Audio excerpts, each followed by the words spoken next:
Hey guys, welcome back to Fantasy Tipped. Julian here for the final drops episode of the 2023-2024 hockey season and fantasy hockey season. This is the episode where I tell you guys which players you should consider dropping from your team this very last week in order to make sure that you win this week. As I expressed in my waiver wire video, guys, I want to thank all of you guys for watching this channel all year long. I really do appreciate the support, and I'll be back next year to continue to help you guys win your fantasy hockey trophies. Let's jump right into it, guys, and this video is going to be a little bit unlike previous drops videos. I'm not going to be suggesting specific players to drop because that doesn't really make sense at this point. At this point, maximizing games is really the most important thing. Dropping players just for the sake of dropping players doesn't make sense. If someone's got 2 games in this week, it doesn't really make sense to drop them. So you definitely want to be riding the guys that you have. Now, the strategy I would suggest going with this week is looking at teams that play early and then don't play any more games. For example, guys, on Monday, Buffalo, Nashville, New Jersey, and New York Rangers all play and then do not play for the rest of the regular season. So, if you have players from those teams, after Monday, drop them and add someone who's got 2 games this week. That way you can maximize games and it gives you the best shot of winning your fantasy hockey trophy. Now, if you don't have anybody from those teams or after making that move, you still have other moves to make. Well, on Tuesday, Carolina, Columbus, Florida, Philadelphia, Boston, Detroit, Montreal, and Washington all play and then don't play again Wednesday or Thursday. After Tuesday's games, drop whoever you have from any of those teams. I don't care if it's Pastrnak or Ovi. I don't care how amazing the player is.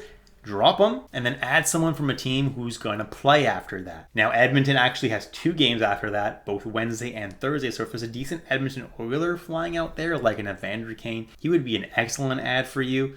But if there's no good Oilers available, at least pick a player who's going to play 1 game after Tuesday's games. There's no reason to have a guy on your team that's not going to play any more games, unless you don't have any more ads to use, in which case there's no use dropping anybody because there's nobody to add in return for the drop. Jumping into goalies now, guys, I listed a few goalies here that likely won't play this week and could be drops right away before Monday or Tuesday or Wednesday, whatever.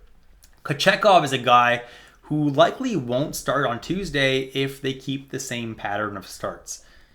They've been going 1-1-1-1 Kochetkov, Anderson, and if they keep that pattern, he's not going to start. They're going to start Anderson, get him one last game before the playoffs, keep him fresh, and Kochetkov not going to start. So probably someone you could drop before this week even begins.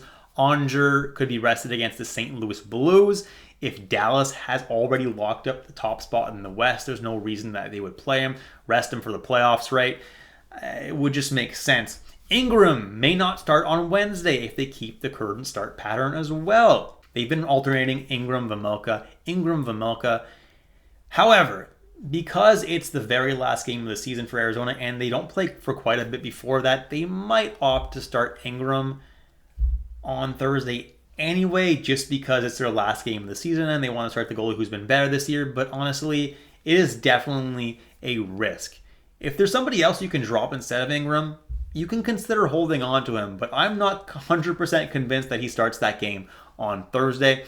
And then Talbot could maybe get rested against Chicago on Thursday if they've already clinched the playoffs. Remember, LA also plays on Monday, so he's definitely someone who you want to hold for the Monday night game, but then could definitely be a drop because they may not opt to play him against Chicago. And then finally, Urson or Fedotov. Whoever is playing worse is not going to be playing this week. Philadelphia only plays 1 game. And if Fedotov starts playing better than Urson is not going to play, and vice versa. And that's it, guys. Thank you so much for watching all the way through. If you enjoyed the content today, drop a like and hit that subscribe button. Hopefully, I've been able to help you guys all season long. And I want to wish you guys all the best luck in your fantasy finals. Good luck, guys, and I'll catch you in the next episode of Fantasy Tipped.